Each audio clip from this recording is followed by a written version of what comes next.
One of the caveats that I do have some personal information that I did get personally involved in was some information that had to do with the Stargates and Looking Glass, and more specifically the 2012 problem with those projects. The popular opinion of what's out there right now is that the project was shut down because there was a problem when we approached 2012. I've heard it described a number of ways, but to my knowledge, the problem is that the timelines converge on that point in time. And when you know enough about the Stargate projects and the Looking Glass project to know how string theory works and how the possibility of possibilities works and how making one choice over here doesn't necessarily mean that the other choice couldn't exist at the same time. But once you get your brain wrapped around this subject, you find out that at the end of 2012, in an easy way to put it, the choices that we make become less and less consequential to the future. And eventually we're pushed into this bottleneck of time, no matter which choice we make. And that's important to the people that had access to Looking Glass because they would use Looking Glass knowing the choices that they would make and the future would pop up. The big mistake was coming up with the possibility of future. And when we started using a computer to say, well, if we make this choice, it's 79% possible that this scenario happens, and 23% are possible, or whatever, I'm using round numbers, that this scenario would happen. The understanding at the time was that was realistic. However, if you go down the road further and free will continues to exercise itself on this game, that 79% possibility sometimes changes very, very fast. But if you look at the situation in a point of time, it seems very realistic that that's the greatest possibility. What happened was people, very smart people, began to figure out that something big was coming up. Something that made it so all the possibilities of all the future scenarios of any choice, any possibility that was fed in and observed through the Looking Glass inherently ended up in the same future. And no decision, no possibility changed past a certain point. That's the big secret. All possible timelines lead to the same basic set of history in the future. That is what sends everybody that has all of the information, that knows everything, into a blind panic. The people that know everything about Looking Glass, that have gotten all the reports and all the information, the elites of the world, probably figured out that that was the end of the game. And nothing could be manipulated beyond that point. When I was in the military, it would have been before '97 when I got in trouble. One of my particular areas that I was amazingly intuitive about is problem solving / mission planning, or more specifically, taking a bad mission and fixing it.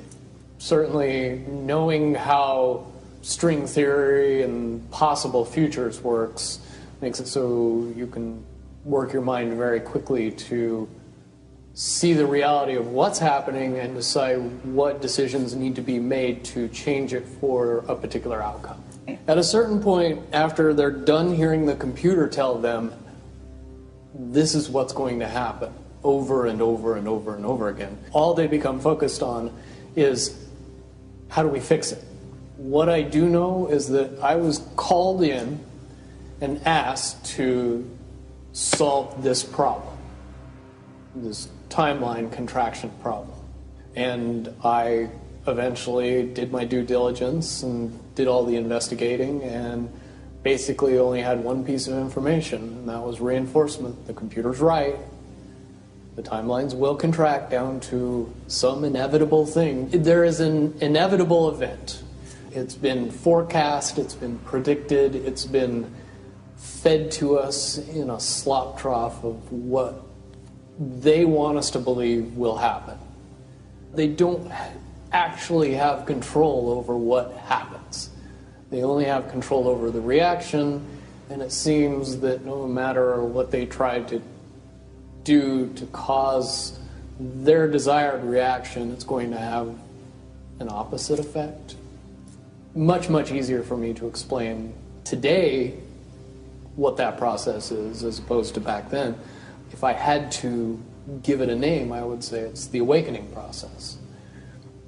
It's an evolution of consciousness that cannot, will not, and no matter what decisions or possibilities are injected into the equation, eventually it all resolves down to us all learning the truth and becoming aware of this massive dam of lies that has been built that keep us from knowing massive volume of information that we should otherwise possess. Essentially what happened with Looking Glass, not only did they not want people to use it anymore because they knew it was just going to burp out the same thing, but at the same time they didn't want anybody else to know what it was saying, I'm sure. Because that information was of a monumental concern when I was in the military about how to prevent this inevitability. Now, at first I thought it was end of the world. Now I see end of the world as end of their world. The biggest cherry on top of all this conversation would be a synopsis to say that if I could convince everybody out there that for all intents and purposes, what we believe to be true eventually becomes true. If somebody convinces us that a major disaster is going to happen in the very near future, a major disaster happens in the very near future. If we don't buy into that fear and accept that there's really nothing that we know is going to happen, and accept of whatever happens, that makes the convergence of the timelines happen as naturally as possible. Any attempts to try to go away from this one inevitable conclusion, I again see as a new beginning, an end of this reality, the beginning of something that we can't even possibly understand based on the level of our beliefs currently. But when all that information comes flooding out, there's going to be no denying what's true and what's a lie or what's illusion. Basically what we're experiencing right now is two master chess players sitting at the board. And one of them looks down at the board and sees that he's in checkmate in 7 moves. And he looks across at his opponent and he knows that his opponent sees it too. So there's no getting out of it. So at this point, the loser can only prolong the game. Both players know the game is over. It's only a matter of time before he does this, and then you're forced to do this, and then he's forced to do this, and eventually checkmate. We, as a race, if we could understand that the game is over, that based on the rules of the game, the bad guys have already lost, the good guys have already won. Yes, there's moves left on the table, but those moves are being forced by the player that is going to win. The only way that checkmate can't happen is if the player that's winning makes a mistake.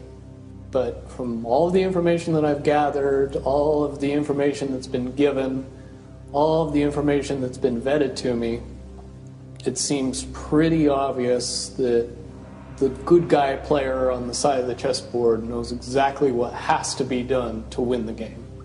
And so at this point, any mistake would be all but impossible. But again, you really have to understand the game to know that the guy that's losing is lost. And I'm sure most people sitting watching a chess match between two advanced chess players know the game's over long after the two players know it's over. Because they can't see the board and see that there's only 7 moves left.